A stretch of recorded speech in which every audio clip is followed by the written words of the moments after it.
Wabah virus zombie mematikan sedang menyebar di seluruh dunia dan sudah hampir menginfeksi 99% manusia. Gua adalah salah satu orang yang berhasil selamat dengan mengendarai mobil.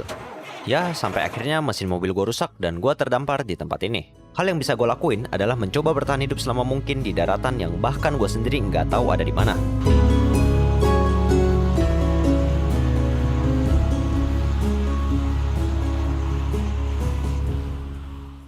Pertama-tama, gue mengambil peralatan yang tersedia di dalam mobil, mulai dari kapak, helm, beberapa P3K, makanan sisa, dan sisanya cuma jaring laba-laba yang udah memenuhi storage room. Gue keluar mobil dan mulai mencari resource untuk bertahan hidup, dimulai dari mengambil kayu. Setelah mendapatkan cukup banyak kayu, gue balik ke mobil disusul dengan mengcrafting wood pickaxe dan kembali keluar untuk mencari stone. Untungnya nggak jauh dari mobil ada sebuah cave yang cukup luas dan sambil mining stone, gue udah melihat beberapa iron dan coal di dalam cave itu. Jadi gue cuma ambil beberapa stone terus balik ke mobil buat crafting stone pickaxe dan stone sword, lalu kembali ke dalam cave buat ambilin ironnya. Waktu gua nggak lama karena hari udah mau sore. Jadi setelah mengambil beberapa ironnya, gue pun langsung bergegas pulang dan memasak iron menggunakan sisa-sisa coal yang gue punya. Sambil menunggu iron matang, gue hanya menatap matahari yang mulai terbenam.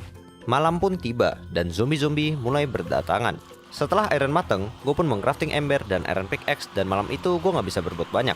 Tidur nggak bisa, keluar juga bunuh diri. Sampai akhirnya, gue pun kepikiran buat gali ke bawah mobil dan membunuh zombie-zombie yang berkerumunan. Besoknya, gue keluar mobil dan balik ke cave untuk mining lagi. Di dalam cave ini, gue masih menemukan beberapa iron, coal, dan pas lagi mining, tiba-tiba muncul satu babi hutan. Setahu gue sih babi hutan ini agresif, jadi gue pasang beberapa blok biar posisi gue lebih tinggi. Dan setelah mendapatkan posisi yang gue rasa cukup enak, gue pun langsung memukul babi hutan ini dan pedang gue langsung rusak karena gue gunakan untuk membunuh zombie-zombie tadi malam. Gak cuma itu aja, babi hutan itu juga berhasil memukul gue dan kedua kaki gue langsung terkena dampaknya. Sistem darah di sini berbeda dengan Minecraft biasanya. Bagian-bagian tubuh yang terluka akan memberikan efek samping kayak contohnya kaki bisa kasih slowness dan ini bikin gue harus lebih berhati-hati. Kalau bagian kepala atau badan yang kena damage dan bar darahnya sampai habis, maka disitulah hidup gue berakhir. Bagian tubuh yang terluka hanya bisa disembuhkan menggunakan bandage atau plaster dan gak bisa menggunakan makanan doang, yang mana ini akan membuat petualangan gue bertahan hidup semakin sulit. Gue pun pulang dan memasangkan bandage ke bagian kaki kanan dan kaki kirinya gue diamin dulu aja untuk sementara waktu. Sambil menunggu kaki pulih, gue juga memasak iron untuk membuat perlengkapan yang lebih memadai. Gue buat shield, full iron armor, dan pedang baru. Sebelum balik ke dalam cave, gue menanam sugarcane, mengambil air, disusul dengan memasangkan air ke bagian babi hutan biar nyangkut.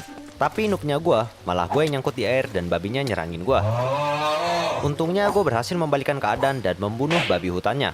Dan karena hari udah mulai malam, suara zombie pun mulai terdengar. Tangan dan kaki gue yang terluka memberikan gue efek mining fatigue dan slowness. Jadi gue cuma mengurung diri di dalam cave